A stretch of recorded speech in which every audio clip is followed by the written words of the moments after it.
Hello, listeners. Welcome to the 20th episode of the Avocado Games Cast. Today we're going to be talking about one of our favorite recent video games, Nier Automata, PlatinumGames and Yoko Taro's latest title. If you haven't played the game yet, don't worry, you don't have to tune away immediately. The first bit of this podcast will be spoiler-free. But before we get to the discussion, let's meet the other contributors. First up, he's got a dissertation's worth of Drakengard lore stored in his brain. It's Ben. Morning.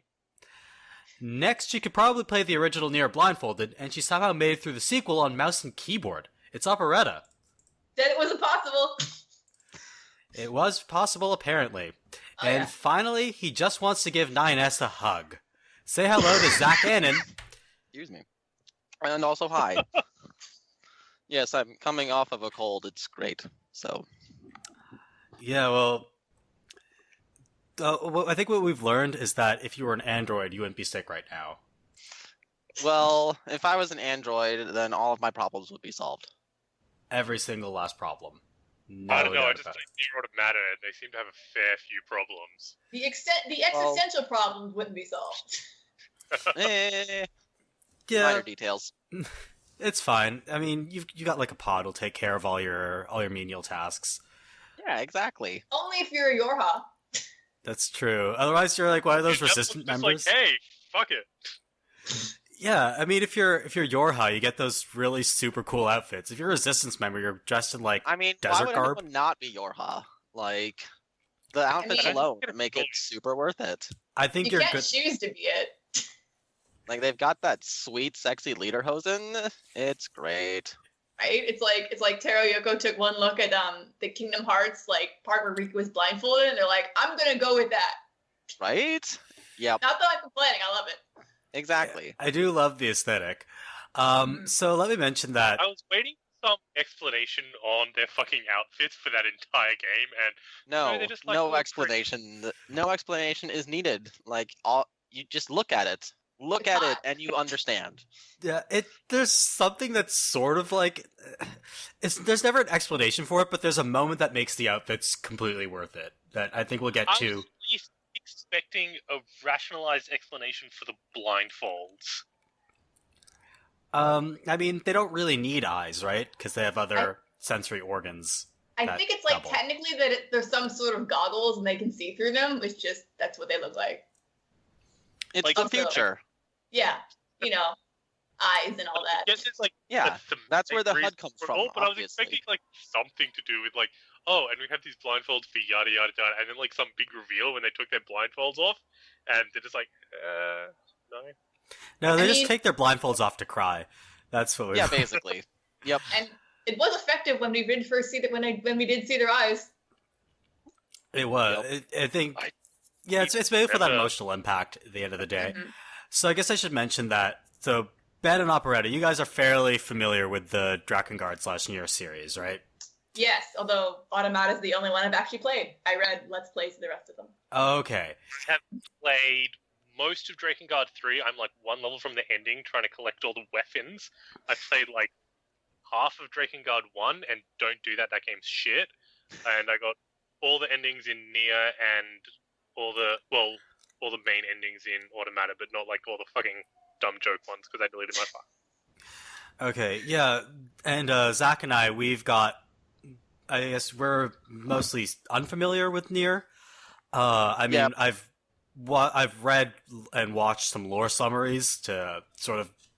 I know what White Chlorination Syndrome and the Black Scroll are, Black Scroll are, but other than that, I don't really know the lore. Yeah, I watched about half of a Let's Play on Nier, and that was it. And Yeah. it got Okay. too depressing. And I was like, no. I just want to point out though, I was looking up a full list of everything you need to like read and play and everything to get the full Drakengard Nier story. None of us have like even halfway through.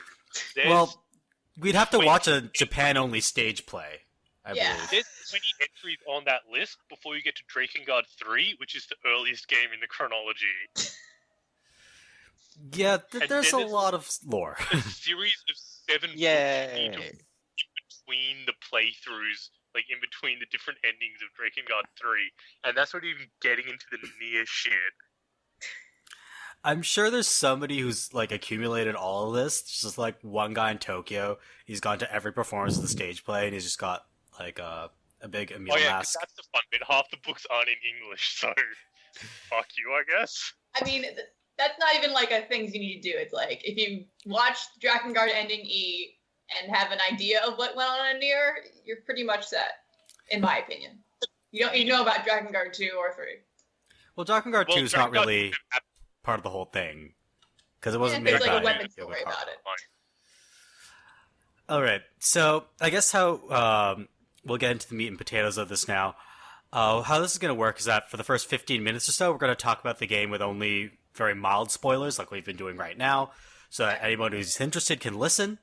Then the next 15 minutes or so, we're going to talk only about the first playthrough of the game, and right now I'm spoiling that yes, you should play this game multiple times. There's 25. They And- tell you that. yeah, Right? Yeah. it essentially tells you that. And so that way, those of you who've completed an initial run of the game but are still sort of in the middle of playing it can listen. And finally, in the remainder of the podcast, we're just going to be talking about everything. So we're just going to spoil the whole game. We might also discuss links to other games in the Drakengard/Nier series. We're not going to spoil them completely, so it's not going to be like if you're interested in playing those games, we're going to ruin them entirely for you. But we are going to talk about links to those games, and there will be spoilers. Just fair warning. Sound good? Mhm. Yep. All right. Yes. So let's get into Nier Automata. This game kind of I don't want to say it blindsided me because I saw the trailers when they dropped in spring of 2016, but it wasn't really on my radar as a game that I was definitely going to get. And then the reviews started trickling in, and people were like, "You have to play this game." And I saw some preview footage that made me super interested. I saw a robot riding a moose, and that made me want to buy it. So, is this a game you guys are anticipating, or was it a game that I remember seeing the first announcement for it and like seeing the names listed. There's Yoko Taro, and I forget the guy's name, but he did all the combat design for Metal Gear Revengeance. And thinking basically, if the people involved in this game half-ass it, it could be the best game ever made. And they Yeah. didn't. And holy shit, this game. Oh, I know, right? I remember, when I saw the Let's Play of Nier, and then, it's like, oh, that's a neat game. Maybe I should visit that one day. Then I heard about Nier Automata, and I'm like, oh, okay, I'm gonna buy this now. So, get in on the Because, ground floor on this Platinum, iteration. hands down, my favorite developer. I own all their games. I love them all, except for Ninja Turtles, which isn't very good. But How dare you? it's not great. Come on. I love I actually Korra, never but I don't love played it, Ninja so. Turtles. And Yoko Taro's games are some of the best written games ever, but up until Nier Automata, they don't play very well. Yeah. They're Drakengard. Drakengard is an amazingly written game, while also being one of the worst games I've ever played. It's a great combo. It's awful. It's so bad. Is But the yeah, combat and as then bad hearing, as like the when I think of bad combat, the game that comes to mind is Dreamfall, where Oh, hey, that game had good writing though. it had amazing. Yeah, that's the thing. Amazing writing with bad combat. That's my go-to example. Is Dreamfall. Okay, well, the combat in Drakengard is you get a whole bunch of different weapons, and they all have different combos and everything, but they're all crap except for your default one, which you have a square combo on it, and it's Dynasty Warriors type game. So you That's just fun. hit square for 50 hours, and Oh, that's the game. Exciting. Oh, so it's Yeah. like going through Alpha Protocol as a punchy person. You just keep hitting E the entire game. Way worse. They do add in magic and everything that's really cool and does actually make the game kind of a bit more fun, and then just after they add that in, they add these red enemies that are immune to all your magic spells, so you can't actually use them. Brilliant. And Oh yeah. then fucking play this game for 50 hours. Oh lord, I would awful. die if I had to do that. I had a friend in high school who said Drakengard was her favorite game, unironically. Oh, I could totally believe them because the Oh, yeah. writing is amazing, and the fact that the game sucks is kind of the point, because the whole point of the game is that Kame is an insane psychopath killing thousands and thousands of people, and it's become completely mundane to him. So that's... Oh yeah. But it's still shit. It's shit. It's Yeah. awful. Don't But play it. yeah, like you guys, I found out about Nier Automata back in, I guess, E3. I pronounce it Automata. I didn't know that was the wrong way to pronounce it. Well, actually, But- here's That's how I the pronounce I thing. keep I going think back that- and forth in my own head. So the as word to which is- way to pronounce it. The word is pronounced automata, but in the game itself, they say automata. Haha, victory. So I guess we're all correct.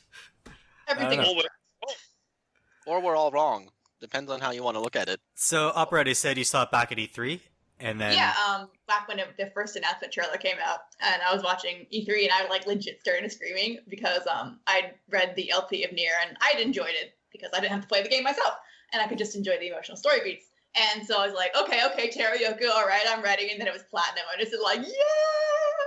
Although I didn't think I'd be able to play it until it got announced that it came to PC. Seeing as I have a laptop that can now play video games, I had a good time. Although I completely forgot it came out until 4 days after it came out. And I was like, yeah, I remember. Nobody I remember you told me. freaking out, being like, "Nobody told me this game came out." yeah! How anticipated I was for this game. The entire reason I own a PS4 is because it was a PS4 exclusive. Oh my Like, god. I saw it was a PS4 exclusive, and was like, okay, I will buy a PS4 now, and went out and bought one. And then it was kind of dirty when it came to PC, but Yeah. It's. I mean, yeah, that's actually. I don't think I'd bought a PS4 at the time they announced it because they announced it slightly before E3. So I hadn't yet bought my PS4, but it was one of the motivating factors. I was like, this looks cool. But the main reason I bought my PS4 was for Uncharted, and this is like something that sweetened the deal. And now I I'm think like, for me, it was Nier and Persona 5 that convinced me to get the PS4. which I'm playing right now, which I guess we'll Right? talk about on Right now. You should be recording this podcast, Merv. Come on, pay more He's attention. multitasking. Yeah, I wish. I mean, I'm dungeon crawling right now. I can multitask. I'm not actually literally playing it right now. But yeah, so I think for some small subset of people, I think it's actually kind of a system seller, and apparently it's done fairly well. Like they shipped over 1 million copies of this game, which is not what you'd expect from a really niche title, even within Japan. Mhm. Right. So, like, it should have failed. There is no reason this game should have succeeded. It's Yeah. insane. And I am so excited. yeah, like it's actually they originally had no DLC plans, and now it seems like they will have DLC plans, potentially even like actual story DLC. But I mean that they'll announce at a later date. So it's strange that it's done so well. It's partially because like aside from a few reviewers who were a little bit less than impressed in the game, and of course they're entitled to their opinions. they're not. Everybody I've discussed this game with has been like, you should play this game. Like there are lots of games that people like, and they're like, yeah, this game is great, but this is the first game I've played in a long time where everybody who plays it is like, you should play this game.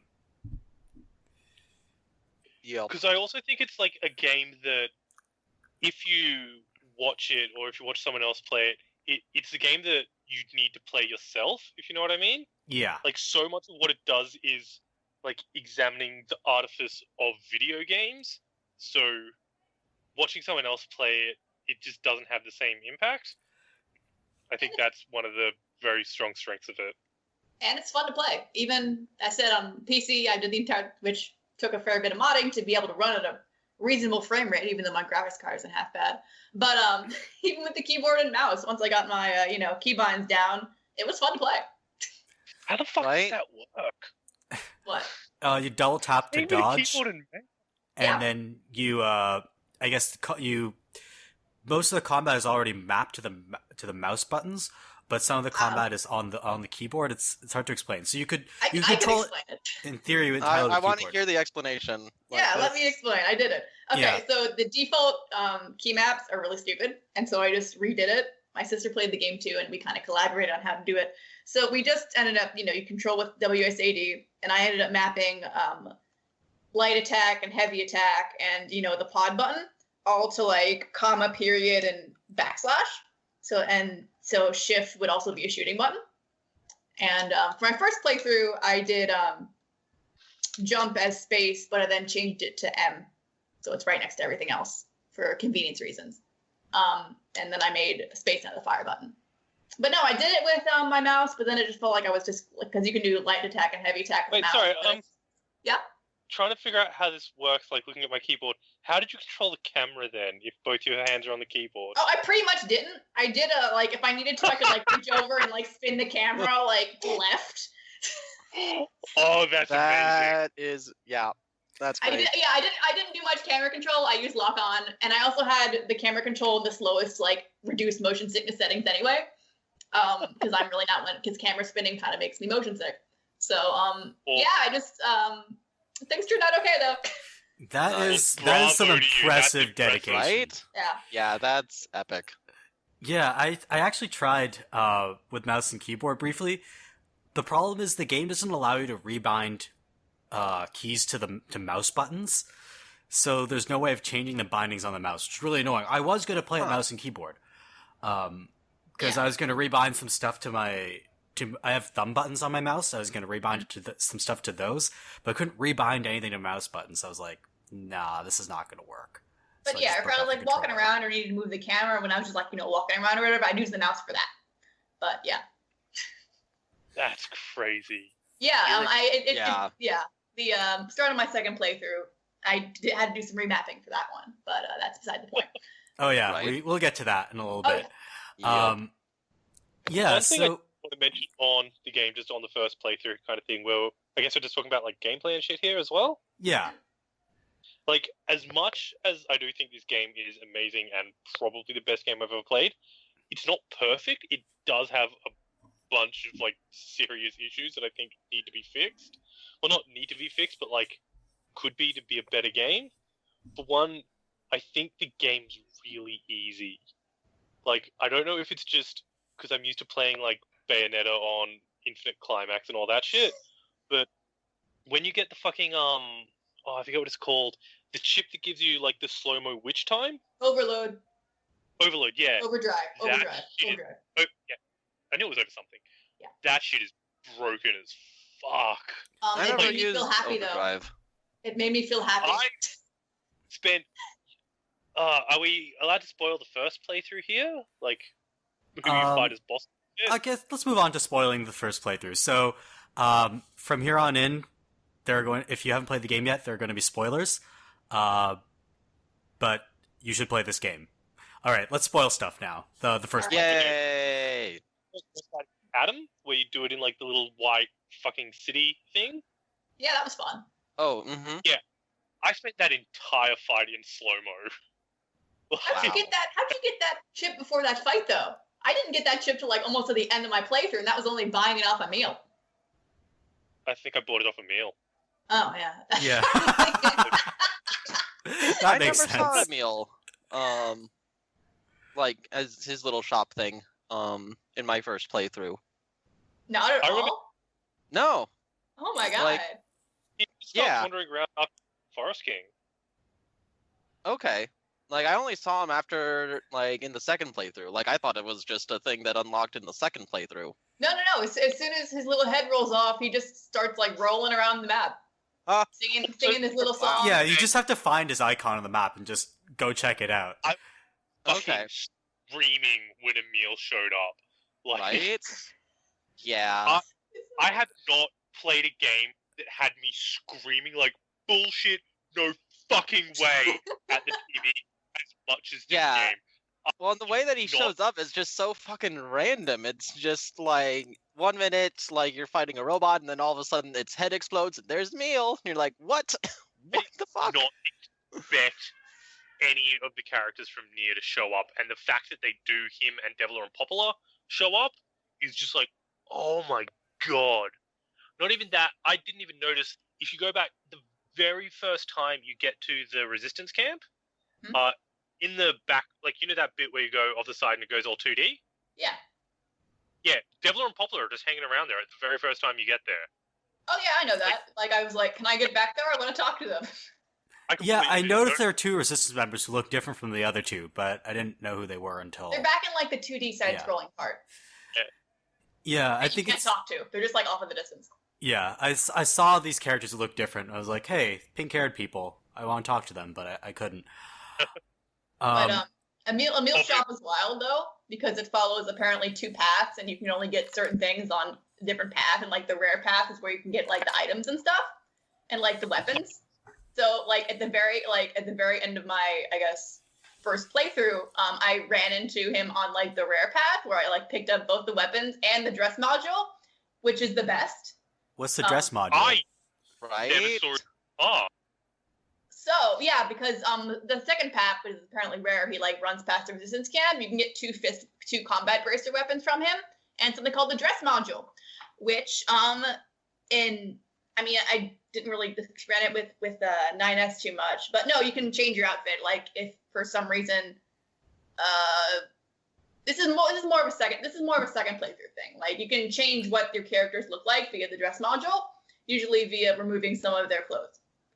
Oh my god, I No, need no, a no, module in my life now. No, I'm not lying to you. I promise. I took a screenshot of it because there this is are more, all I'll like talk about it when we get into more spoiler territory because this is only first playthrough. But no, it's really fun. Okay, I yeah, need that so Yeah. bad now. that sounds Like, oh my amazing. God. And I love Emil's song, by the way. I know, right? song Oh, he sings? I love that song. He's playing like- it's it like made me this so happy American, every like- time I would hear it. It's like this American penny whistle tune or something that he's got going Yeah. on. It's sort of like a like, marching Well, band thing. I have to say though, speaking of Emil, like one of the things I think is a flaw with the game is I think out of all the Yoko Taro games, this one has the weakest characters. Like there are no characters I feel like from this game.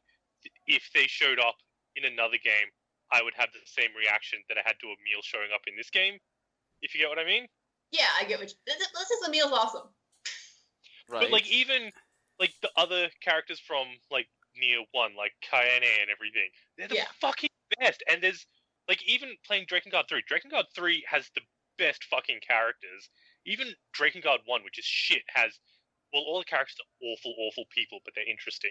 That's all that shit. Yeah, I think one of the issues is that, and this has been pointed out in a couple of reviews, is that 2B and 9S maintain mostly consistent demeanors, but their attitudes towards things change. Like 9S is sometimes extremely curious about machines, and sometimes he's like, "We have to kill all the machines." And he keeps sort of bouncing back and forth.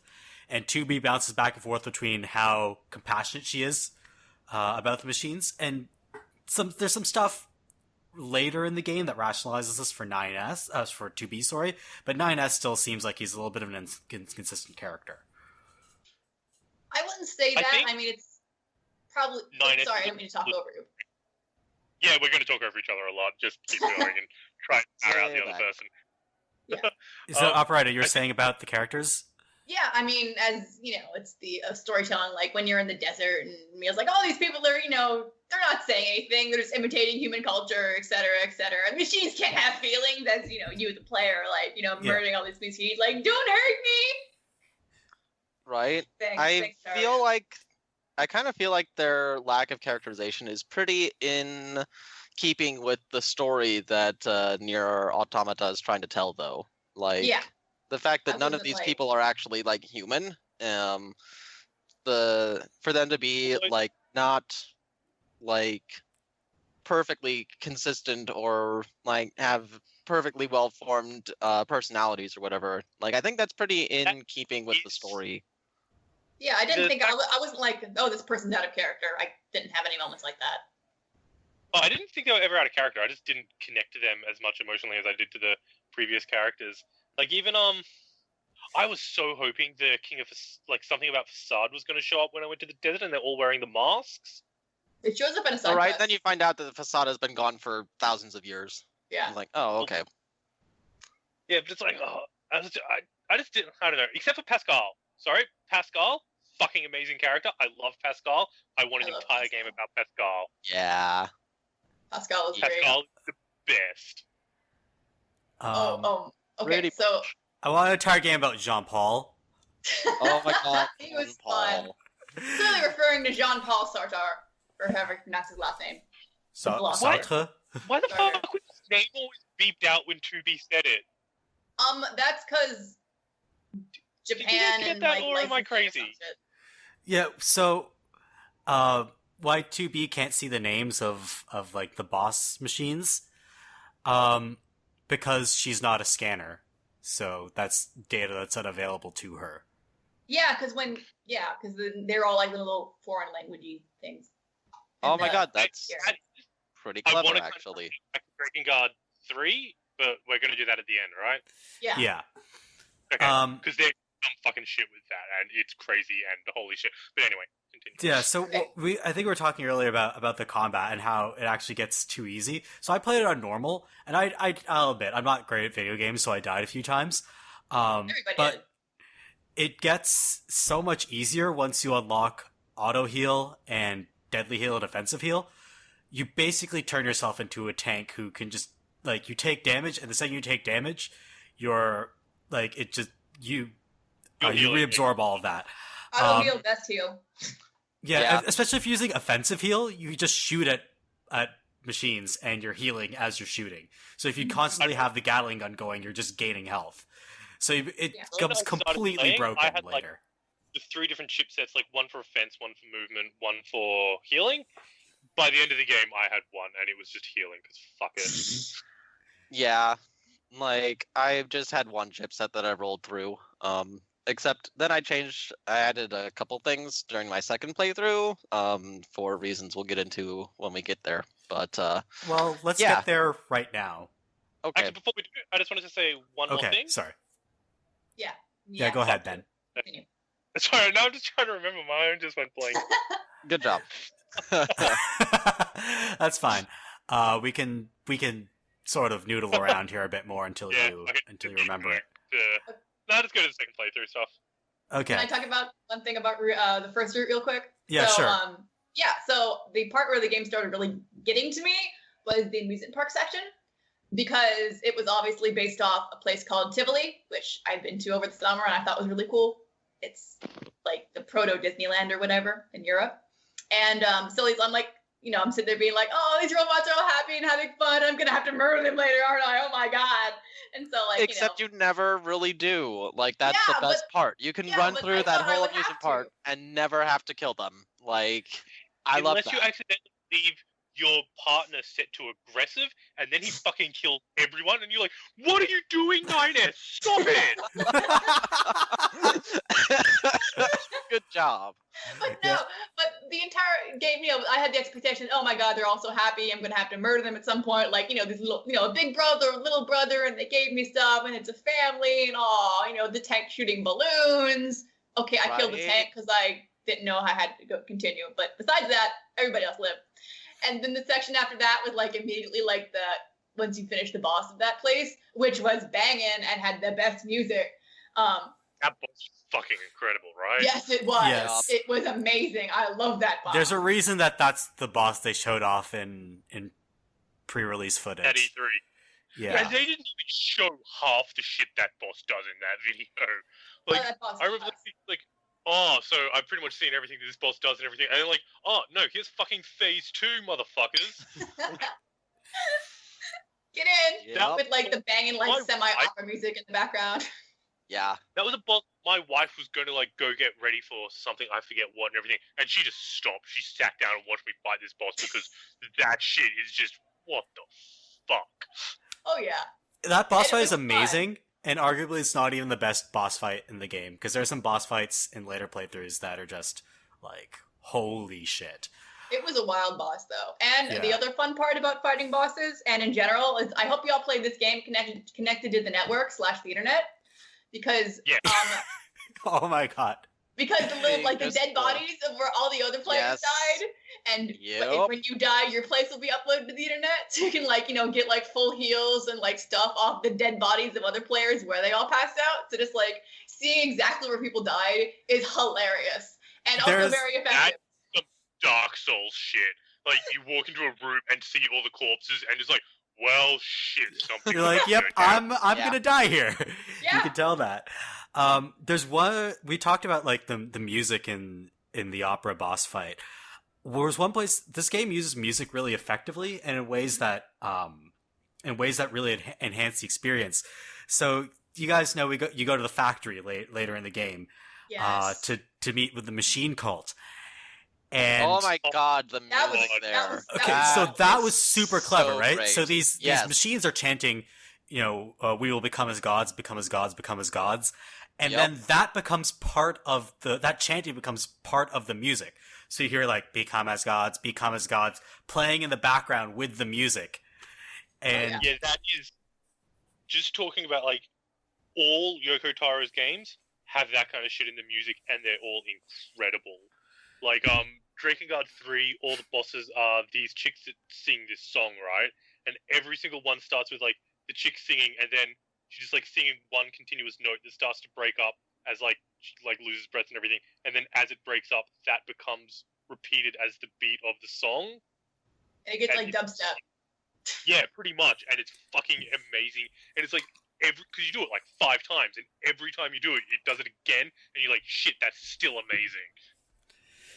yeah, there's some and just like the music in general is just so like it complements the action perfectly. Like the music, like it's got this sort of roiling, bubbling character when you're about to when you're about to enter the flight units at the point of no return in the playthrough, and the flooded city, and it pumps you up so well. You're just like, hell yeah, I'm gonna do this right now. That was one thing when I was like watching the thing about like seeing who was involved in it and getting anticipated for the game, because Nier has like one of the first Nier, it has an amazing soundtrack. It's one so of the good. best soundtracks. And fucking Metal Gear Revengeance has a completely opposite butt rock dumb metal soundtrack. Hey, and it's good though. amazing as well. Oh, it's amazing. But what it does, like, it has really amazing dynamic usage of the music that changes based on what stage of the boss fight you are and how the fight is going, will ramp up the music and everything with your actions.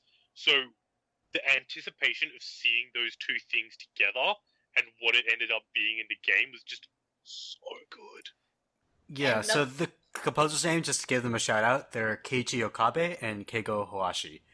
Yeah. And I think Okabe did music for previous Nier games, did he? Yeah. Okay. I think they did it for all of the Drakengard games as well. I think it's been the same person the entire series. Yeah, so Okabe and Hoashi also worked on Nier, along with a couple of other people. Oh, and one other nice thing about the music, how the entire time it had like vocals, but they kind of sounded like English or some kind of language, but not quite. And I thought that it was was really all cool touch. Japanese. It's not Japanese, it's just gibberish. Well, I know it was Okay. gibberish, but Not I know it was gibberish. effective gibberish. Actual language that they made up, because it's the same language that they sing in Nier 1. I forget which sister, Devil or Apopola, Oh, sings in it, and it's also a language that runs through thematically in Drakengard a lot, called Angelic. And Okay. That's There clever. are translated versions of those songs with what the lyrics actually are saying. They're not just saying random shit, they're saying stuff. Oh, wow. I did not Nice. know that. There Well, are a listen, couple of yeah, songs that are in Japanese and English, which we're not going to spoil yet. I was gonna say, Yeah. yeah. Well, actually, do we want to move on? I think we've discussed Route Might A as well. fairly thoroughly. Do you guys want to move on to spoiling everything? yes. Yes. All right. So Oh, to introduce this, as I'm sure you've gleaned, from here on in, there are going to be spoilers for everything. So if you've haven't finished beyond Route A, now's the time to check out. Heed that siren. Right? Yeah, heed that siren right outside my window. The wonders of living near a hospital. Anyway, so as I was saying, the game requires, it says, multiple playthroughs. That's what a lot of the pre-release press said. I think it's a little misleading. It's more like there are multiple routes. So you complete Route A, you play Route B, which is fairly similar to Route A, and you play Route C/D, which is like the sequel. It's like a Yeah. completely different game. Your Automata 2. Yeah. Like, Yeah. there You're is sa- as much in common between Nier Automata and the Route C as there is between like Saints Row 3 and Saints Row 4. They're different games. I think that's the best point of comparison. You're in more or less the same map, but you're doing something completely different. Everything else is different. Yep. Yeah. Even the character you're playing. Oh my god, that. Yeah. When you go from 2B to A2, it's just like, oh, why? Oh my god. Yeah, fucking playthrough 3. Here's your devil trigger. We saved that till your fucking third playthrough. Yeah. So let's talk about Route B first. So this is the one that's it feels a little bit more like a New Game Plus, where you see all the events from 9S's perspective. So what I thought was actually really clever, right from the outset. There are two really clever things. The first is, so 9S is making small talk with 2B, and you see that throughout the prologue when you play as 2B in Route A. And when you play in Route B as 9S, you realize he's just making shit up. There's no way he could possibly know what he's telling 2B, because he's indoors fighting all these machines, while he's describing stuff going on outside that he can't possibly know. And he's just making shit up to make conversation, which I think is hilarious. What blew me away about that is when I played through the prologue as 2B, I pictured 9S is just like flying around, just scouting everything, and he's just like bored kind of thing. No, he's in the middle of fighting off fucking waves and waves of enemies as he's just talking random shit. Yeah, like, nowhere near you, and just doing his own thing. I did not think he was fighting anyone while he was saying all that shit. I thought he was just flying around having fun. Yeah, like scanning. Yeah. He's not even scanning. He's just making shit up, which is what's great. And then you get to like the first, I think, major mindfuck of this game, when you realize, so if you go through Route A... The first one where the robots are all having sex with each other? What? Okay, so that's kind of a mindfuck. That's the first mindfuck. Like, right there.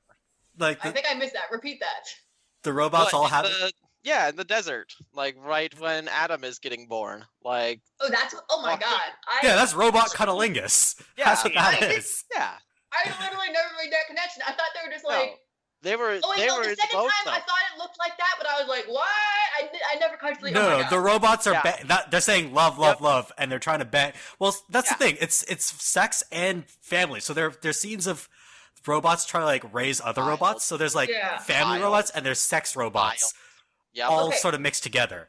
Okay, the reason why I think I made that connection, because my mind got stuck on the child scene, the very first one. We see like a robot with like doing a little cradle thing. And I was like, oh my god, do they have like robot children or whatever? And my brain was like stuck on that. And then like the giant man got formed from all of them. And I was like, what? So my brain just went from one to the other without the middle. Okay, who thought when they were all forming up, you were going to have to fight a giant robot made out of all of them? Yeah. Yeah, me. Yep. Yeah, like, I don't think anyone expected that they were making an egg to make a beautiful man-child. The Ken doll. I felt so bad about having to fight Adam, like... that when he got born, like, I spent seriously like a solid minute just wandering around the map trying to find anything else to do except punch him in the face, because I was like, no, this is going to end in tragedy. Like, there's... It's so good. Oh, man. Because that's what I did when I first entered the area right before that, before they're all like, child. I was like, can I like not fight them? I just legit was wandering around, and I had to fight back, but... Yeah, it was one of the most bizarre sequences I've ever seen in a video game, for sure. Oh, and it's even funnier, because I mean, I guess you guys probably have achievements, but the achievement for fighting Adam is like, it's a beautiful baby boy. Right? Yeah, that is the Steam achievement for it. So the mindfuck that I actually was going to talk about was, so after the prologue and before you get to the desert city and meet the sex robots. Really? Okay, we gotta come up with a better name for them. Anyway, I think sex robots is a good name for them, honestly.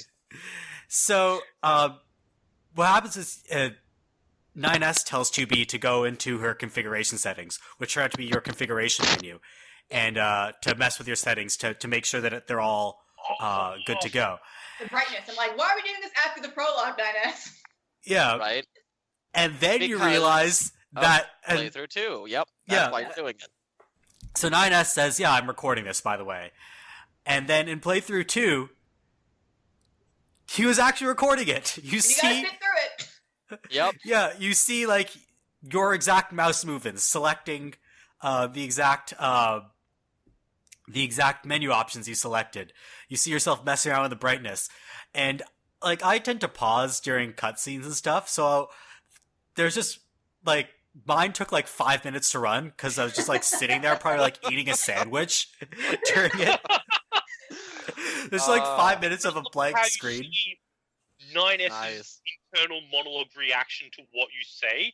Like, if you said, like, oh, your voice is very calming and everything, he kind of has a little Oh my freak god, out. I love that. I I picked love that for that sure, yeah. so much. It's like, oh my god, yes. Speaking of 9X, loop ran back really quick to the dress module, which I picked up from Emil's shop. If you use it on Emil and on A2, you change their outfits. You know how Emil has like, not Emil, oh my god, 2B. 9S. You know how he's like those cargo pants? Yeah. 9S. 9S, cargo sorry. pants? Yeah. Using the dress module on him pretty much makes it just like he's wearing like booty shorts, and so it basically Oh my like God. it's just his top. So it's like basically like he's wearing like just his top. I mean, you can see he's wearing shorts underneath, but it's just that. And like A2, it just makes her look like she's wearing like a sports bra and pants as opposed to like the thing in the middle. It's covering her stomach. But well, yeah, I now played I need to through. spend another 40 fucking hours in Nier so that I Yeah. can unlock 9S and booty shorts. God damn Yeah, it. so I played through the entirety of 9S' story in booty shorts. I got an achievement for it an hour in. That's awesome. It was great. Oh, That's my amazing. God. I love how No this parents for game, anyone. like, this game basically gives you achievements for being pervy, which is Yay. I wasn't being pervy. I just like 9S isn't wearing pants. Like 9S 2B isn't wearing 9S pants. doesn't need to wear 9S shouldn't get pants either. Nobody gets Yeah. pants. that's fair. pants, That is fair. Yep.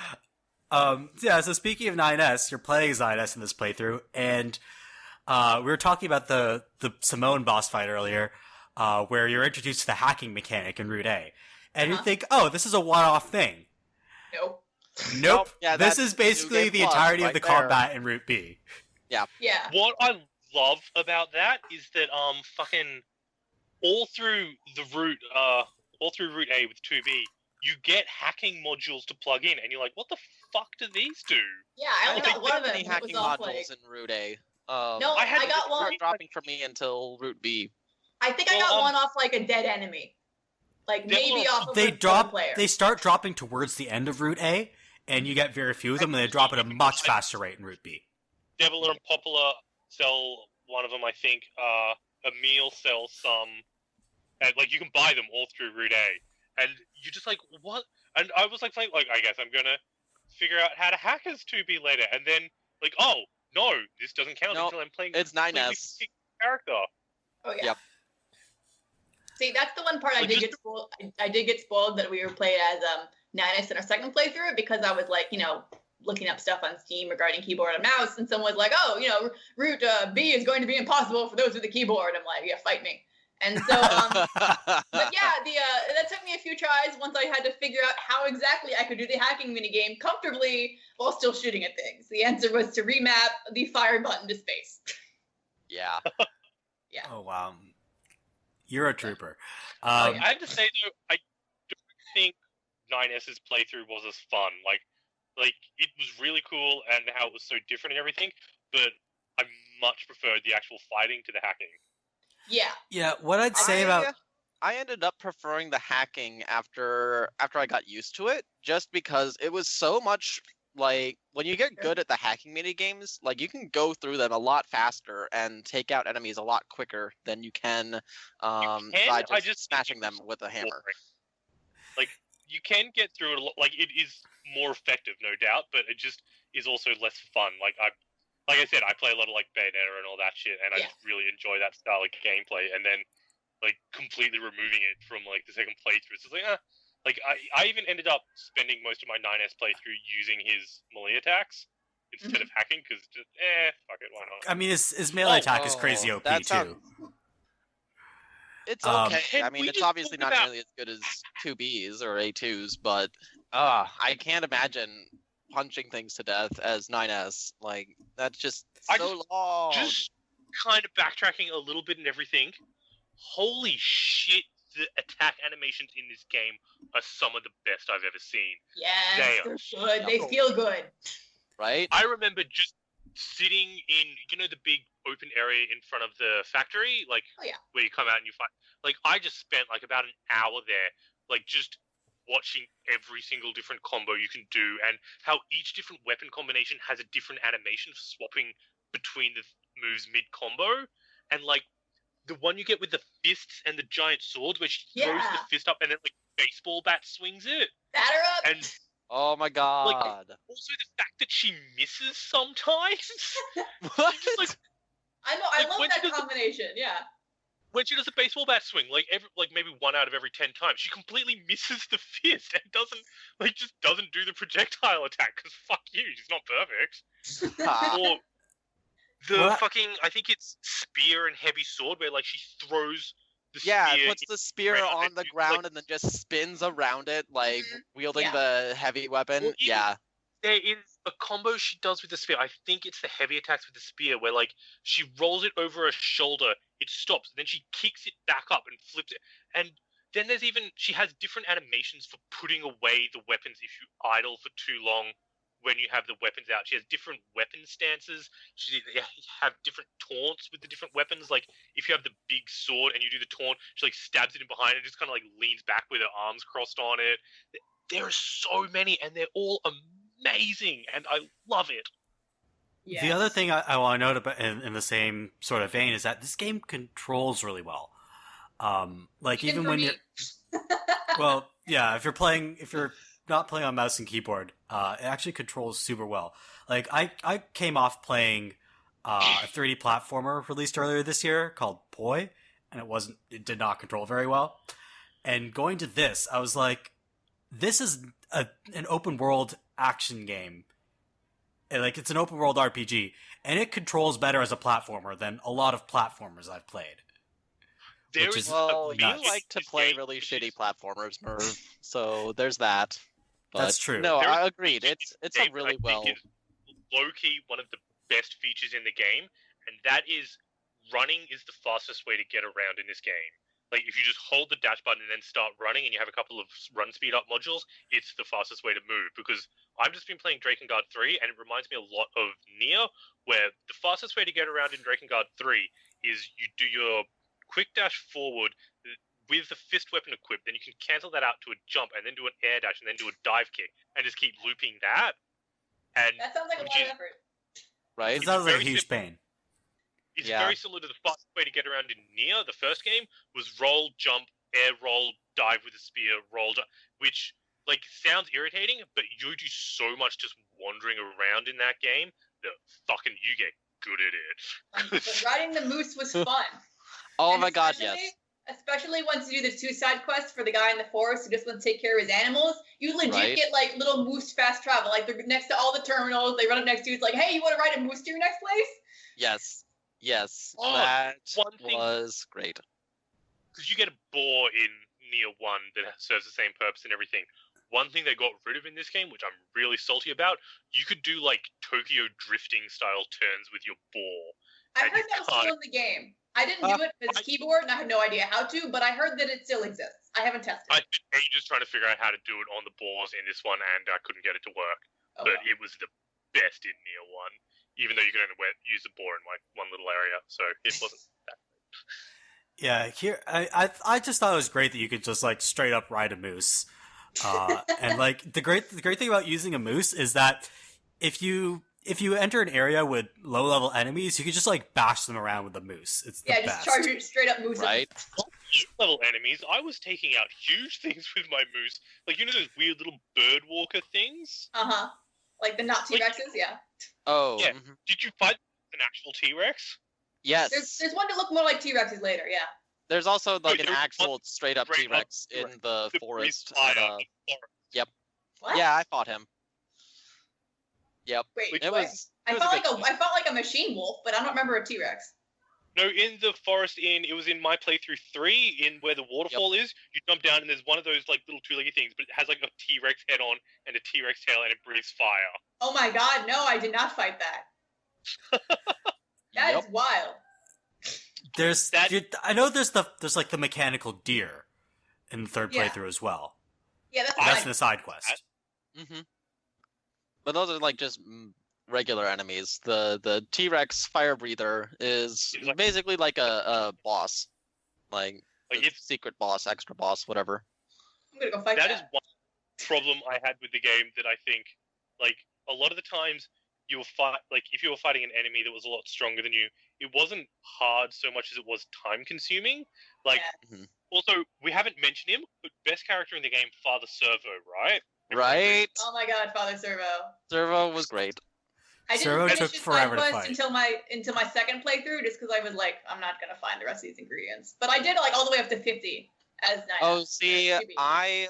I ended up putting I got him to level 60 on my first playthrough, but by the time he was level 60, I was only leveled like 35 or something, and Yeah. I was only doing about 1 to 2 hit points per punch. Hit. I was like, no, yeah, we're just gonna put this off until the next playthrough. Yeah, and then hacking makes it easy. Yes, so much easier. On Same the thing first with the playthrough, machine.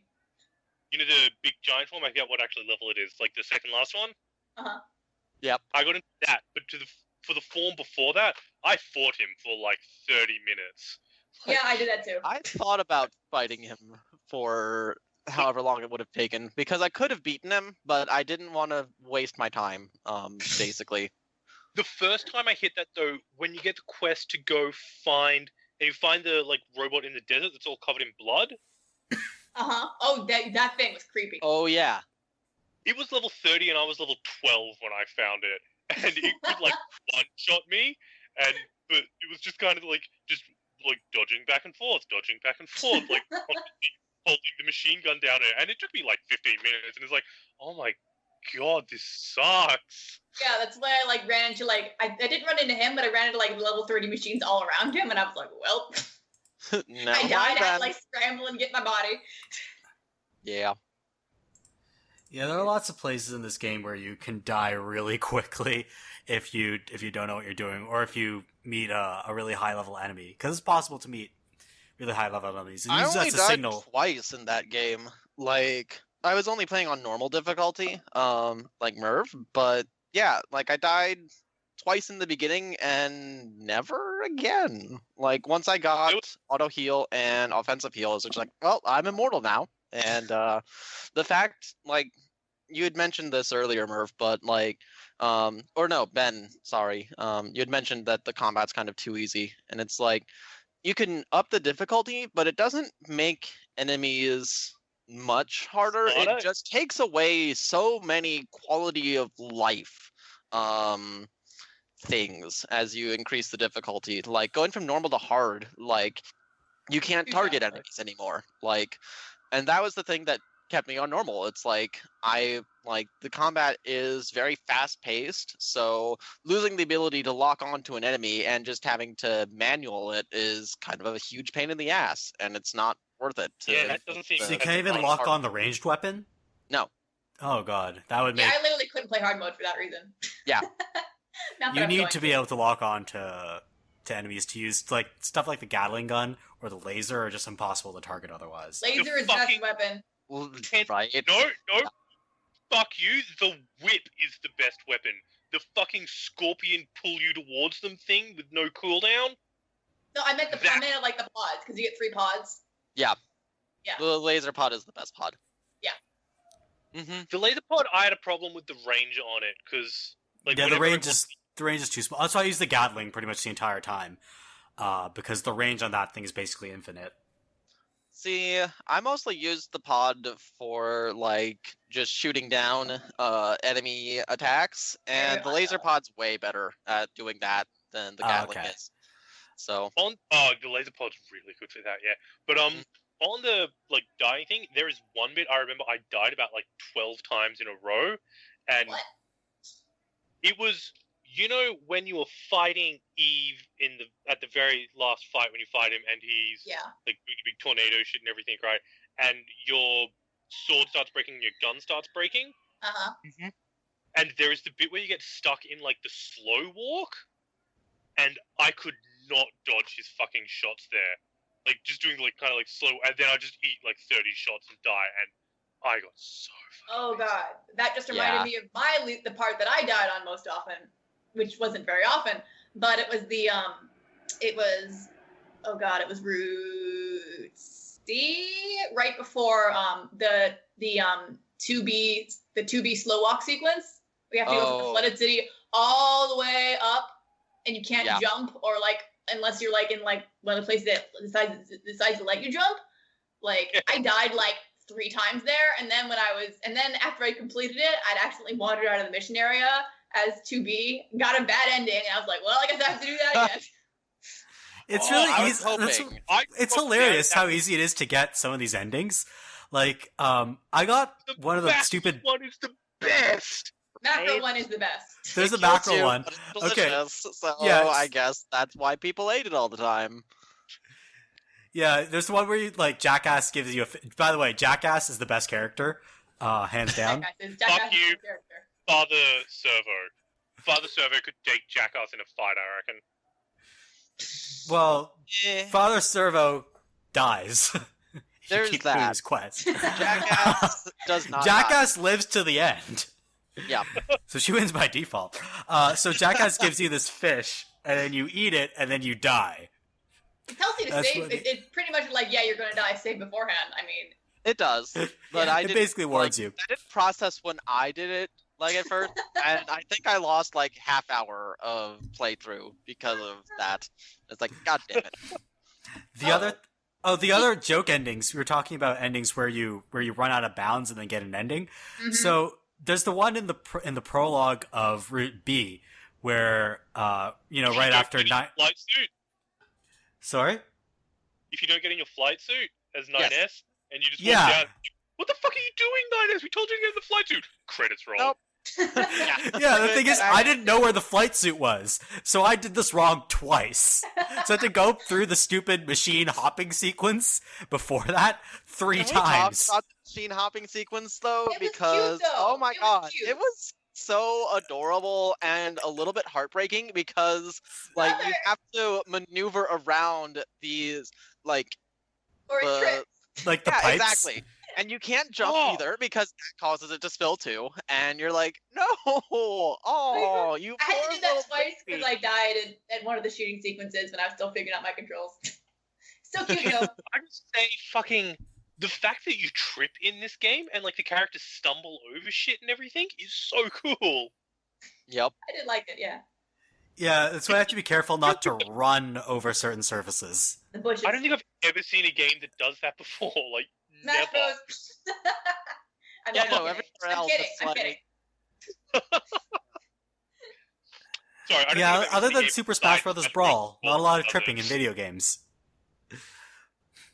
Yeah, for all the running people do, it's like, they've got really good footing. Yeah. Yeah. Funny that the superhuman androids are the only people in games that trip. Because of the heels. That's true. I will say though that the androids are basically humans in this game.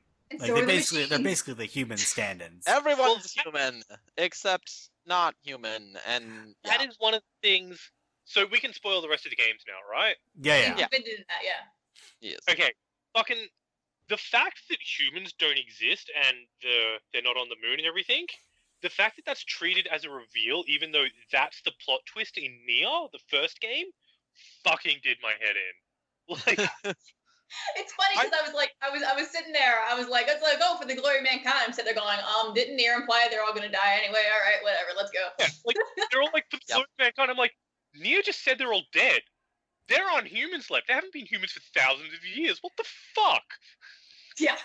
So, as somebody who's only sort of read lore summaries and didn't like read that part of the lore summary, that was a big twist for me. Yeah, same here. Like, if you haven't been playing through the series, like, you have no idea that, about the Shades and Gestalt or whatever. So, I called it, like, I figured, like, I think halfway through my second playthrough, I was like, yeah, humanity's probably not there. They're probably all dead. But, then when they actually, revealed, oh, yeah, by the way, humanity is not on the moon. They're just extinct. It's like, oh, okay. Yeah. But going into like the full fucking how it connects to the other games, there is some shit in this game, and I don't understand it properly, but there is some shit. Okay, so in Drakengard 1, right, the main enemies you're fighting are the Cult of the Watchers. They're like this cult, and they are summoning grotesqueries, which are also called angels, depending on what the translation says, which gets really confusing. But so They're creepy. their logo is this like two faces superimposed over each other, so the left and right eye meet up, so it looks like a face with three eyes. Oh, yeah. That is a tattoo on Eve's chest. Like, when he gets all the tattoos, he has that symbol tattooed on his chest. One of the things the Cult of the Watchers do is they brainwash people so their eyes go glowing red and they go evil and start killing everyone, which is the logic virus that fucking Eve and Adam unleash. Mm-hmm. So, I don't know how the fuck that works, but then there is also a thing, there are people called intoners that are like gods in the Drakengard universe, and when they die, they kind of like get reborn out of themselves. And when you see Zero, the intoner that you play as in Drakengard 3, when she dies, the animation of her getting reborn is basically identical to Eve coming out of Adam when you kill them. Not to mention the fact that the Adam looks like a female Zero. So, I don't understand how it all connects, but there's some shit going down. Also, the fact Drakengard is a medieval fantasy world. It has elves and trolls and dragons, obviously, and all that shit. Drakengard 3 is the prequel to Drakengard, where you end up in the final level of Drakengard 3, and it is a ruined modern city. It is very similar to the area you play as in Nier Automata. Like, there are freeways collapsed, there are, like, skyscrapers toppled on top of each other, and I don't Isn't one of the endings in Drakengard 3 where you and your dragon get transported to, like, modern day? That's ending E. That's ending E. That's what spawned off in your timeline. It's canon. That is God 1, not Drakengard 3, where you end up going into Tokyo. And the only thing I can... Because there is also... You know how you get the weapon stories, which are awesome, by the way, and we haven't mentioned? Mm-hmm. I love the weapon stories. Yeah. It's my favorite part. Right. I don't think they ever say it in Nier Automata, but what they say in, I think it is Nier, that they're the stories of the people that used to own the weapons, right? Hmm? Like, that is the life. That's always pretty clear, yeah. Mm-hmm.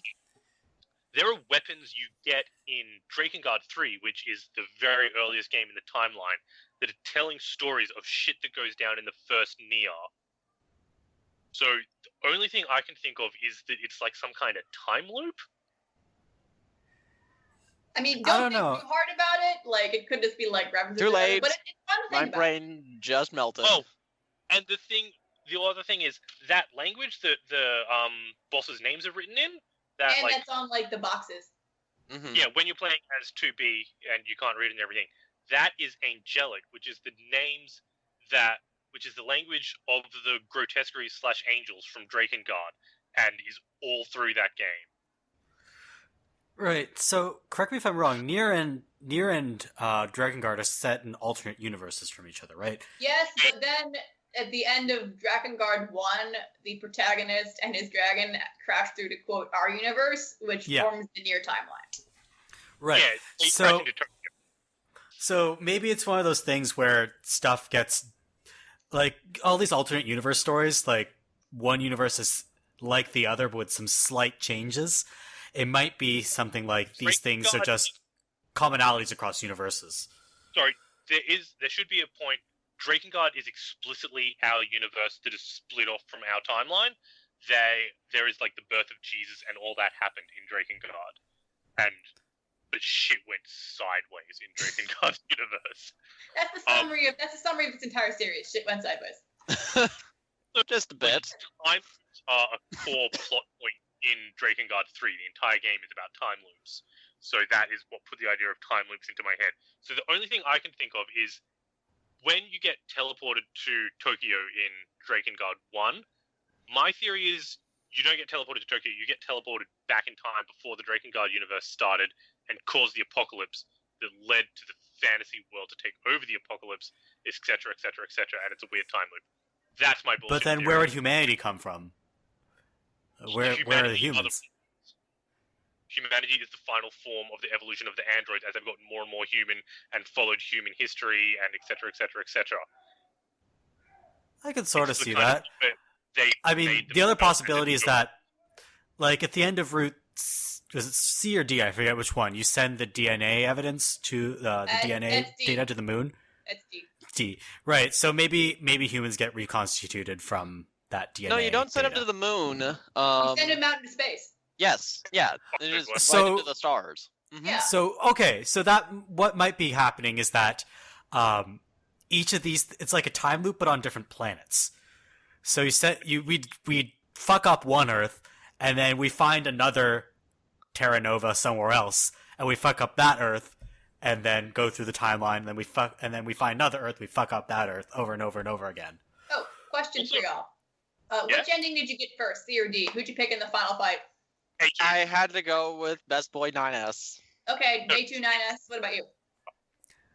I also picked 9S because I thought one should take the angry ending before taking the slightly less angry ending. Oh, interesting. So we are split down the middle because I did A2 just because I wanted to kick 9S's face in right then. And so I ended up getting the. But No, I 9S like 9S, but I kind of wanted to punch his face in at that very moment. And I just want yeah. he just needed hugs though. yeah. Like, And Zach weirdly, wants yeah. to hug 9S. And I mean, weirdly we enough, established like- that. that's all. Yeah, Definitely both nothing endings felt- ruder or looter. Nope. Yeah, just want to protect Just him. pure chaste hugging. That's all that would be involved. With- Yep. with well, no judging by Adam, they don't have the heart to do anything. They might. You never know. I mean, they care about love and romance, clearly. Like, Yeah. there's this one scene where in Route A where 6-0 is devastated that the other operator she asked out didn't want to go out with her. Right. And 2B has to comfort her. And I Yeah. thought And that was 2B adorable. just like emotions are prohibited, and you're like, God, you're a bitch, 2B. Yeah. Anyways, it's this nice thing that Everyone died in ending D. I did not expect it to be like as hopeful as I found it, because it's like, oh, we're gonna shoot them into space, and we're gonna try that again. Right? And I was like, yeah, and oh, then Adam I is like like, that. hey, do you want to come with us? And it's like, oh, do I want to come with you? Like, I've spent Yeah. the whole game trying to murder everyone that you stand for, and it's like, and you're just offering me on your spaceship? Huh. So, of course, I said yes. And Adam, Eve, and I went off to have sexy space adventures. Pretty much.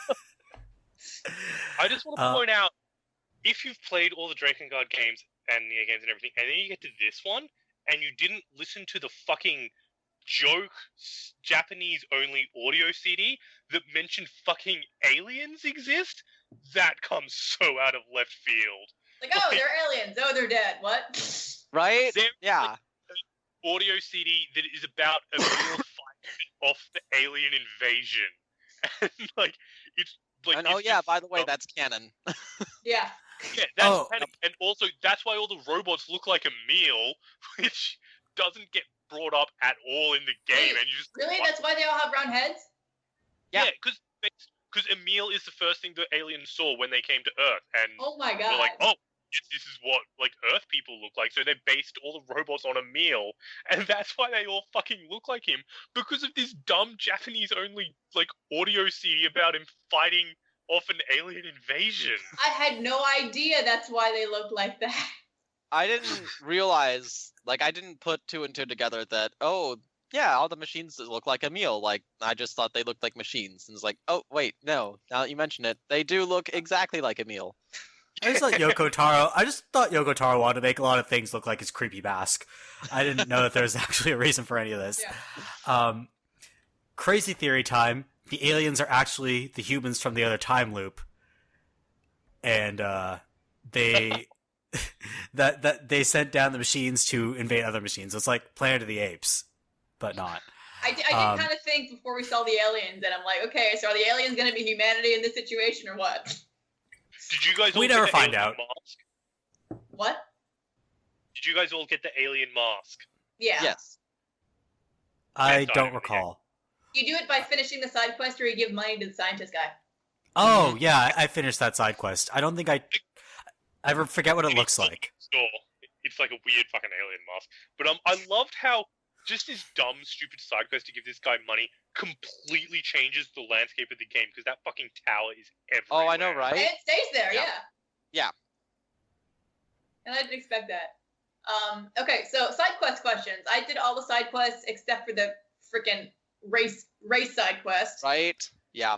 I got 2 levels into that, and I'm like, I'm not I doing could that. never beat the 3rd level of that fucking race mission. I couldn't even beat the 2nd level. I'm like, I'm done.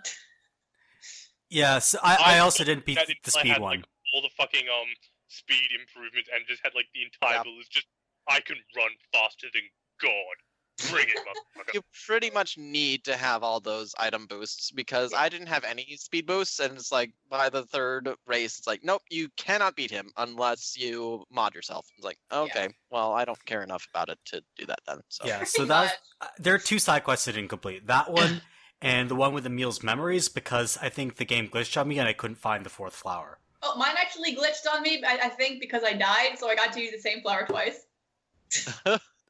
Oh, so it glitched in your favor. Yay! Yeah, I never found the one in the desert, but Yeah, there was neither one, did I. There was one in the flooded place. I found that afterwards. Flooded Okay. city. It's right by like where you go out for the missile place. Because I remember I was fishing and I was like, "Hey, look at the lunar tier. What's up?" Yep. Oh, so is that what those Lunateers were for? Oh, you, Yeah. you didn't do that side quest? I missed a whole bunch of side quests, sorry. Because Okay. I deleted my save file. It's all But good. like, yeah, I was like spending the entire game like, what the fuck is the Lunateers here for? Because that's a big deal that they're everywhere. Yeah, also, I am so confused. Why the fuck is this game called Nier? Because Because it's a sequel. Yes. That's Nier why. was the main character from the first game, and he never existed. That is the whole point of the ending of the game. It's branding. You can't argue with branding. They Basically. also changed the game name once when shit went down and dragons weren't relevant. Yeah. I guess you could call it like... I mean, there's probably somebody on the internet who calls this Drakengard 5, right? Probably. No, they would be fucking weeb enough that they would call it Dragon Dragoon 5. That Oh is- yeah, that is true. That is definitely It's true. an awful name, by the way. I'm sorry, I love you, Yoko Taro, but that name sucks. Oh, okay. So side quest wise, I mean, there were a lot that were pretty good. Like I remember getting kind of emotionally attached to the one that was like, guy like finding the sister in the desert because I have sisters, and I was like, I have to find this sister. Oh my god, how adorable is Right. that? Asking where babies come from. Right? Yeah. And then 9S gets all stammery, and then 2B is just like laughing at 9S. It's so 9S is so easily flustered. I love and then it. I just like stuck the little sister's pink bow on just 2B's head. Everyone? And I kept it. Oh, Oh, Did you put it on I kept the 9S's blue head, bow. because put the he blue bow looks on. adorable with the pink bows. Yes. I put the little email mask I got on Honest's head. It's not like a full mask, it's like a part mask. Just, Nice. I had that and the lunar tier for like fucking 2B. what is it called? The Pacifist City, Pascal's Village.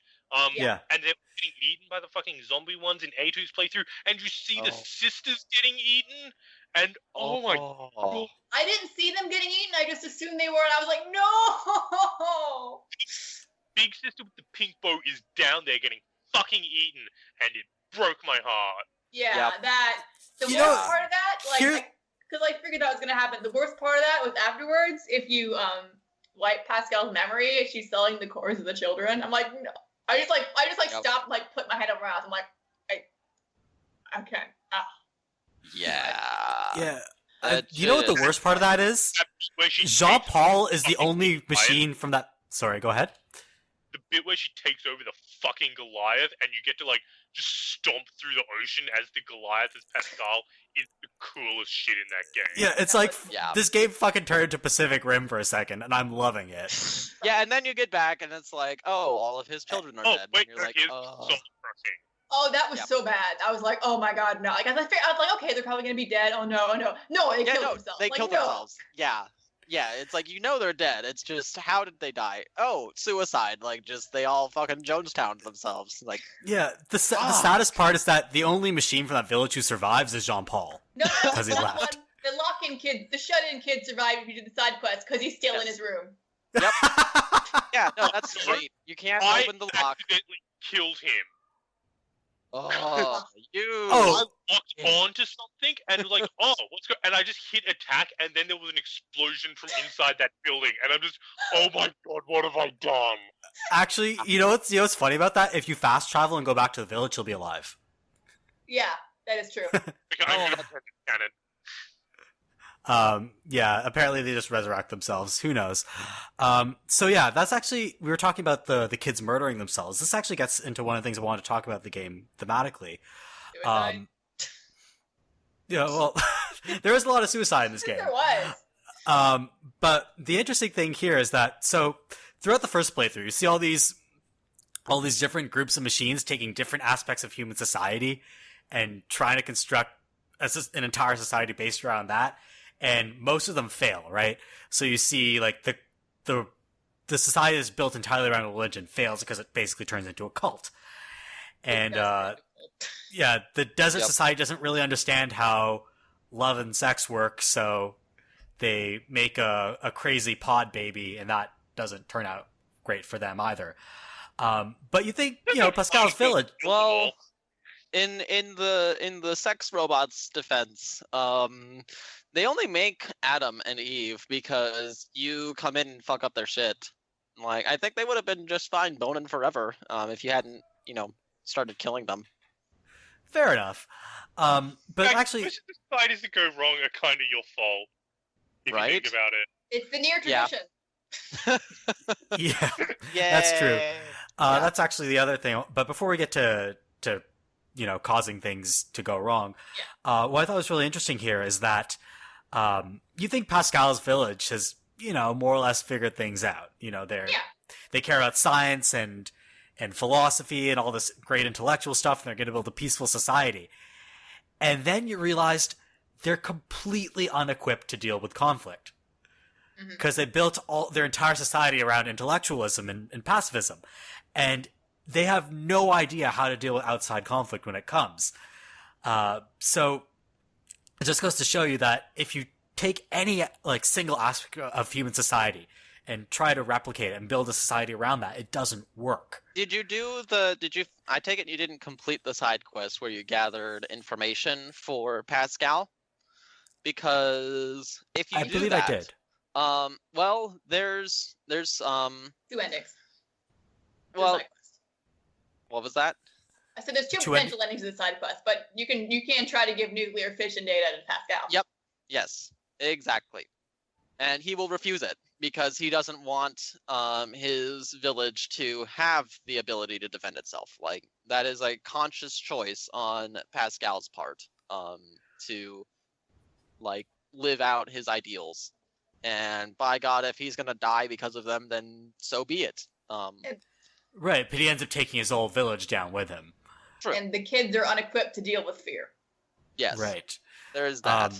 Although, so when you go to route C/D, and once all the kids are dead, you have three choices. You can either erase Pascal's memories or kill Pascal. The other thing you can do is you can just walk out the door. Yep. Which is what I did.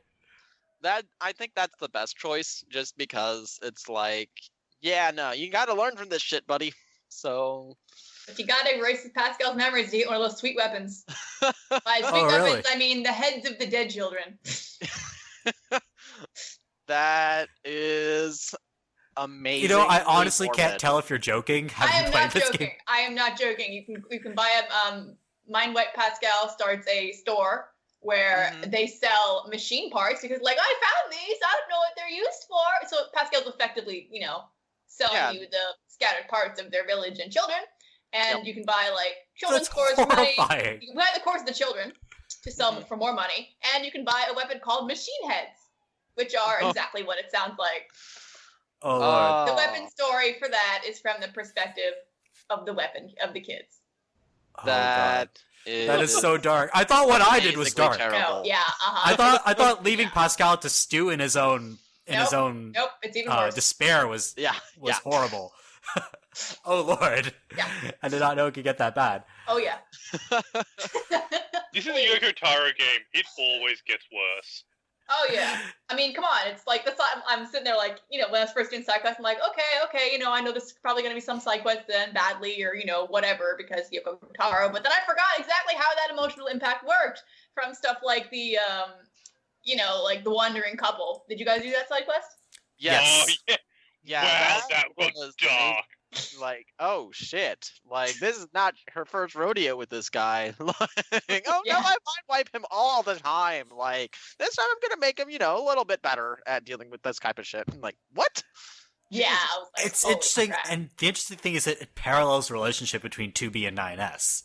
Mhm. In that Yeah. 2B is just like constantly killing and reviving 9S with some portion of his memory erased. Yeah. The other one that kind of got me was the besides the one where the person's like, I'm gonna take revenge against the robot and then they never sin again. Did you guys see the forest treasure? Even though I had to look up where it was. It's like I the think treasure so. of the forest. Yes. That one where the quest giver was like, oh yeah, I hated the Forest Kingdom. Fuck Yeah, them. fuck They them, deserve right? it. Yeah. Bye. You're Like, like, holy shit. Jesus. Okay. Remind me not to fuck with you then. Right? I mean that kingdom kind of had it coming. They're a He said society. Yeah, they essentially kidnapped a robot and then started worshiping him as their king.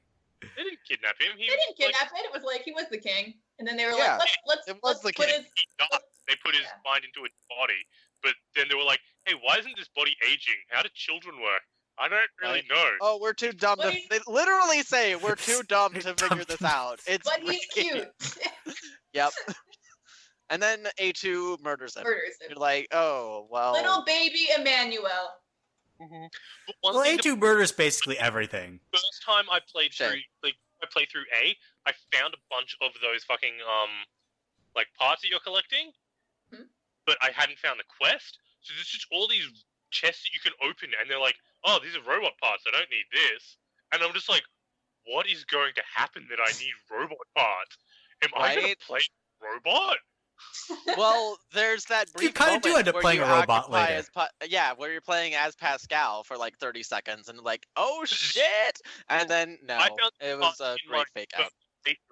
And then the start of playthrough B, where you start as that little robot, I'm like, "Oh What? my Yeah, fucking god!"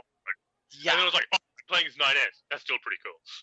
But Right. when you're as 9S, you can hijack robots, right? Yeah. And you can essentially play as a bunch of different robots, which I think is really Also- cool. Wow, that's one of the most underused skills in the game because you can only hijack the fucking passive ones, and by that point they're all really aggro at you.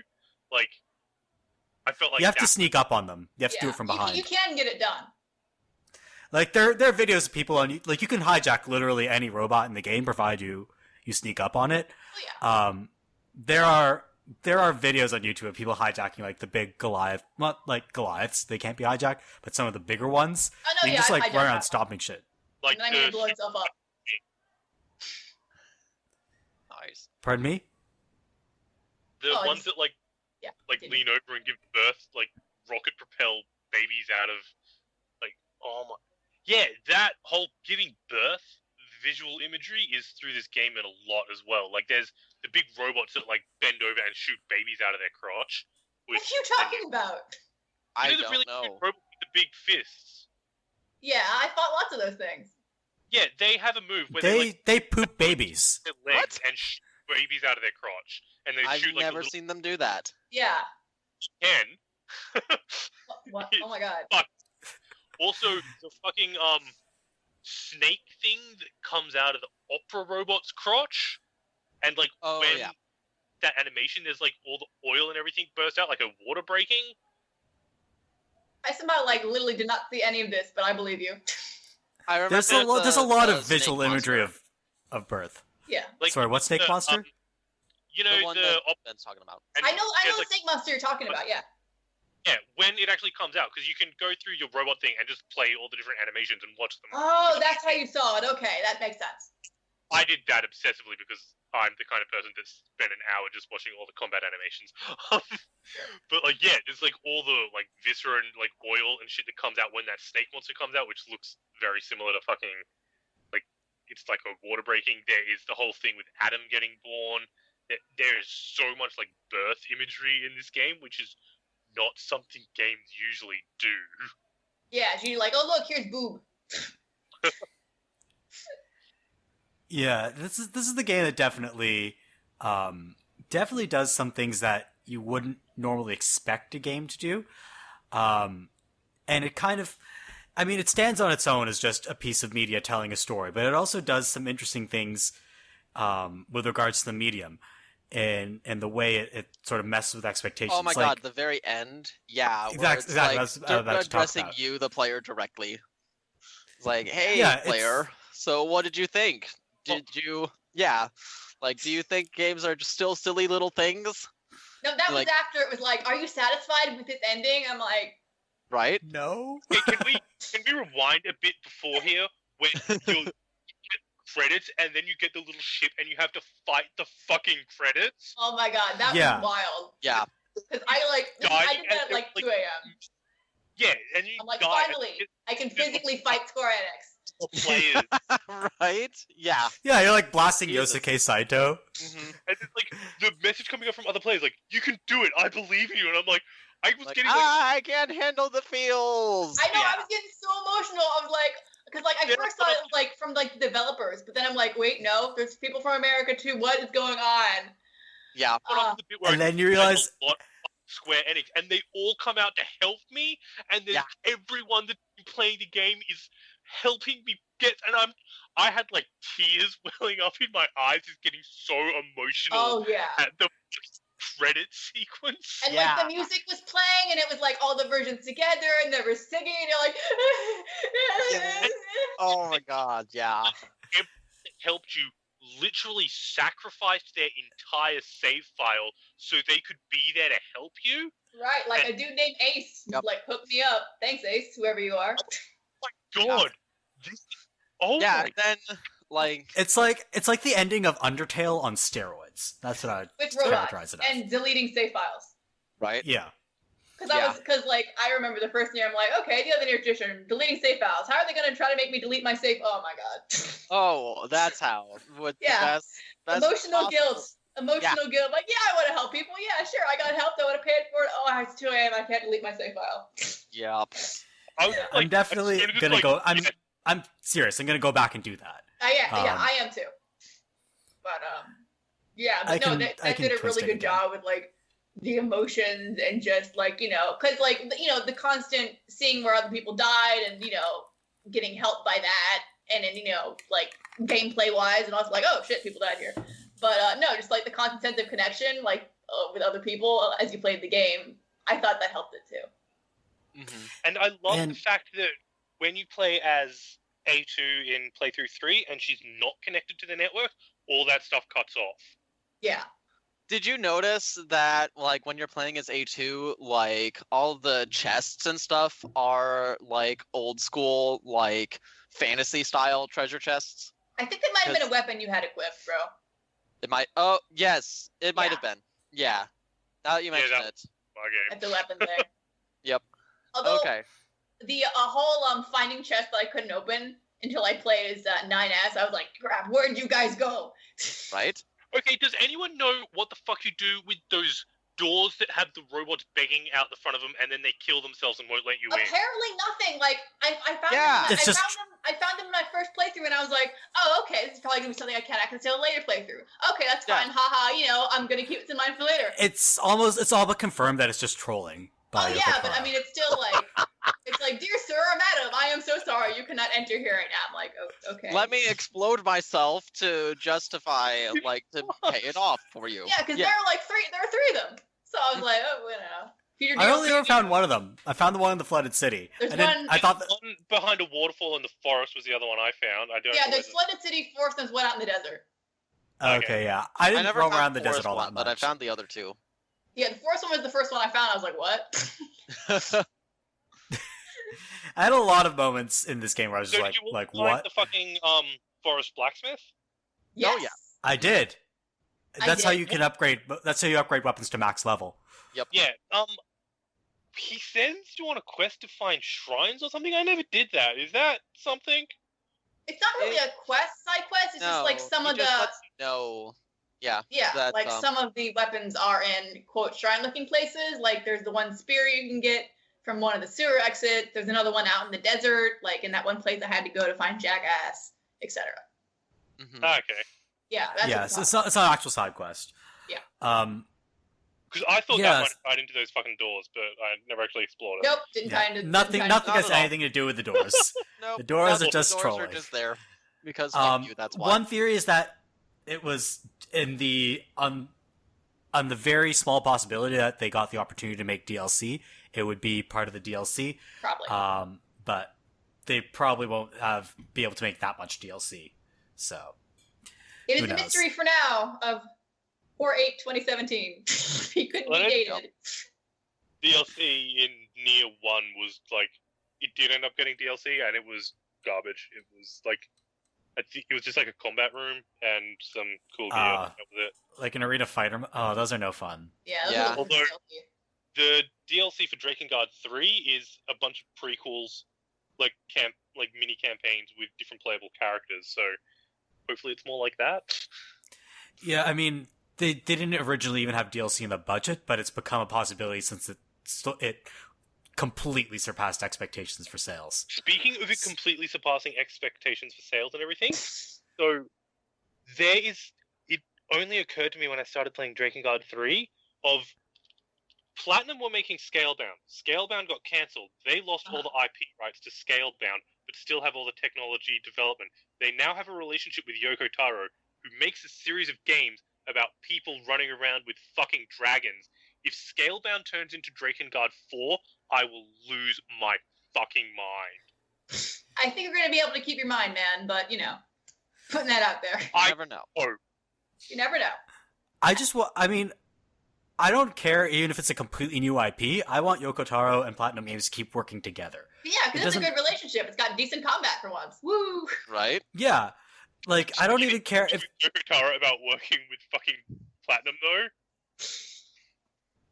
Yeah, like, I mean, you don't think it's a match that would work, but it works perfectly well, surprisingly. And honestly, it's nice to not be ranked for once. I like Platinum Games, don't get me wrong, but it's nice being like, oh, good, I don't have to worry about rank. Not that I worry about rank, but, you know. Because he used to work with, is it Kavia? Kavia?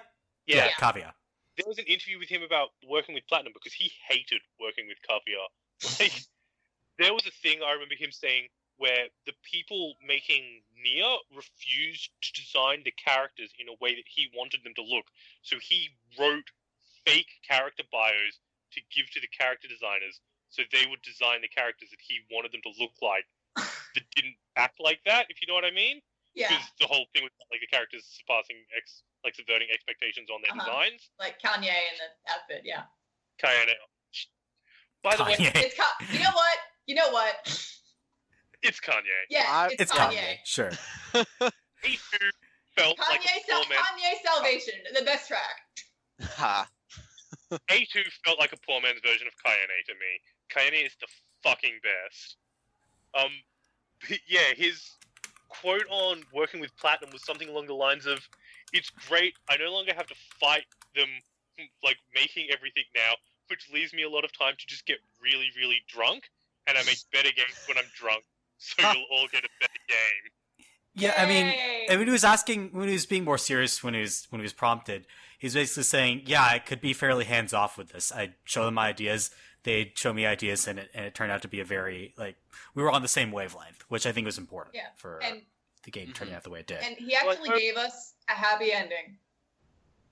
Right? Yeah, that It's is the most shocking thing. Like, even like without ending E, I got a hopeful sense in me. Ending E was just like, I can't believe they don't hate me. See, like because I had done ending D first, like I had put the game off for a little while until getting D, and D was a hell of a bummer. Like even though they end up going to space and all of that, it's still like the last thing, like the last visuals that you see are 9S and A2 running each other through and bleeding out on the floor. And it's like, oh, well, that's great. Taro Yoko. Yeah. Yeah. I mean, but the lead up to that ending is just, it's one of the most incredible sequences I've ever had in a video game. We're just switching back and forth in the perspectives. Right? Oh my One god, thing yeah. Amazing that they did in that is when you fight A2 as 9S, it's a completely different structured fight to when you fight 9S as A2. Like when you're fighting A2, it's a recreation of the 2D fight from the Forest Temple, whereas when you fight 9S, it's a complete 3D thing where you're fighting against this hacking. They're completely different structurally for the exact same fight. Yeah, and even the part before that where you're fighting the dual robot, I forget the name. It's the two like merged walking dudes. Yeah, the spider thing. So the way it keeps switching first back and forth between the bullet hell and the hack and slash, and it all comes together, and the camera just keeps jumping back and forth between 9S and A2 faster and faster and faster until you finally kill it. Mm-hmm. That is one of the most memorable boss fights or sequences I've ever had in a video game. Where the reason I deleted my save file as soon as I did is because when my wife got home after I beat the A2 fight, I'm like, Michelle, sit down. You have to watch this fucking boss fight to show her that bit. And then I did the other ending. It's like, oh, I'm deleting my save file now. Okay, bye. Right? Yeah. Yeah. So, I mean, that's one of the things this game does really well is, like, the perspective switching where it messes around with the camera, and doing that in an open world game, no less. It's an impressive technical feat that this game doesn't get enough credit for. Oh, that reminds me. Did any of you guys try the drugs? Yes, I did once. The e-drug. Me too. Yeah. It was fun because I don't know what it did for you, but for me, it made it look like it was on like an old like CRT TV with like you were playing on an old like curved screen TV with like the graphics all pixelated. Yep. It was that fun. is I was what like, happened when you know the very beginning of playthrough 3 when you're playing as 2B in like the cool combat suit. Yeah. Like that is what kept on happening to me when I got hacked. Is that effect, and I'm like having to do that entire fight with that effect on my screen and unable to jump. Oh no. Oh, it gets worse. Like you can get like an entirely like basically green screen where you can just see the outlines of 9S and 2B. Like it can get fucked if you keep getting hacked. Oh my god. Yeah, I never got successfully hacked that many times, so I didn't know.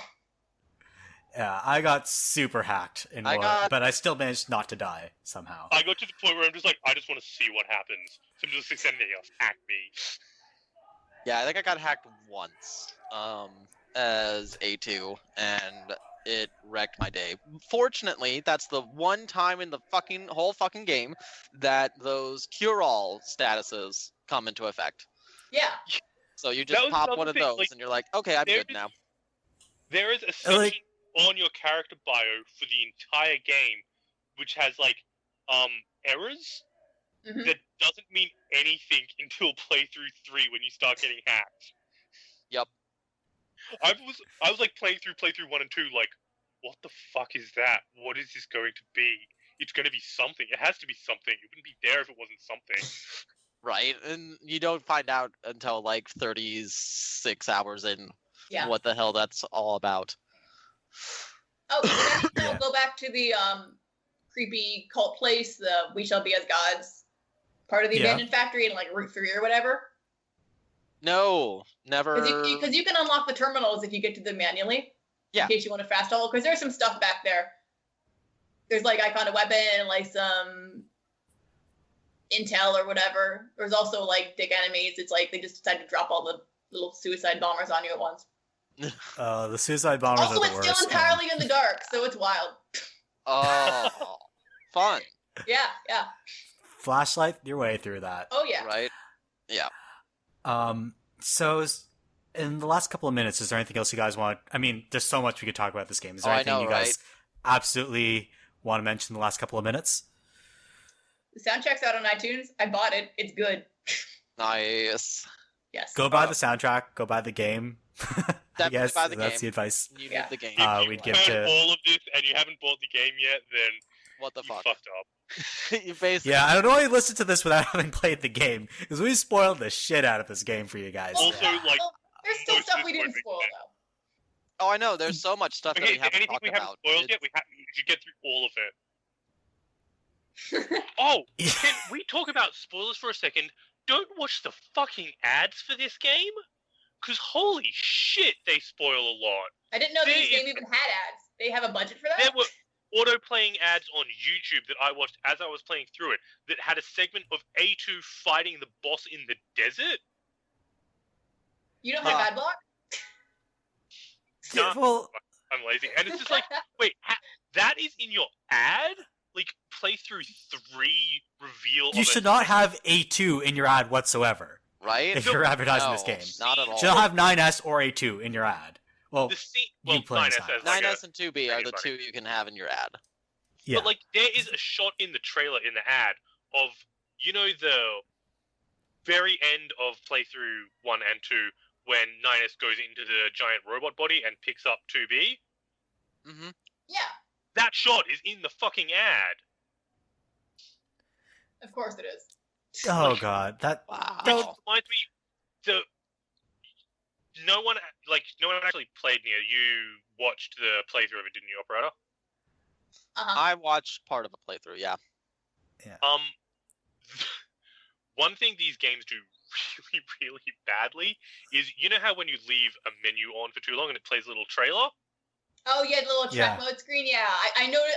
Never When I walked away from the watched it. title screen for whatever reason, and I like saw it like back, and I was like, I'm not looking at this. Just, like, gotta hit the Like, button as fast as The possible. one for Nier 1, which starts every time you start the game, the opening line is Why from... is you dumbass? Yeah, why is you done? That is from the major twist at the halfway point of the game that ruins all of that. And they're talking about characters that you don't see until that point of the game. And yeah, they're all like that. Never watch them. yeah, this is a game that you want to go into relatively unspoiled. So if you've listened to this entire podcast up until now and you haven't played the game, you've made a grave error. But you'll still have fun. You will still have fun. Yes. The combat is still superb. So I think we're going to end it here. And if you'd like to keep up to date with the podcast, we actually have a website, avocadogamescast.wordpress.com. So we're going to put this episode up there, along with a link dump, although there probably won't be too many links for this episode because we just talked about one game the entire time. We're also on iTunes. Just search for Avocado Gamescast so you can subscribe really easily. Any closing thoughts? Ooh, we're on iTunes. How official. I know, right? I know. It's really easy to get your Made it into podcast the on big leagues iTunes. now. Just don't make a porn podcast and you can put it up on iTunes. Like Challenge That's don't what do I've that been thing. doing wrong with my podcast. Damn it. Yeah. So any closing thoughts? I will 9S take is that- best boy. 9S is indeed best 9S boy. yeah, 9S is and best boy. Jackass is best girl. A2 is best girl. We can fight about this later. You do All right, fight about uh, the best You know girls. what? Fuck you. Emil is best boy now and forever. I'll take it. I can live with that. Yeah. I can live with that. Me too. All Same. right. Thank you guys for being on the podcast with me, and thank you, listeners, for making it to the end of this podcast. We will see you for another episode soon. Bye now. Bye. Bye. Bye.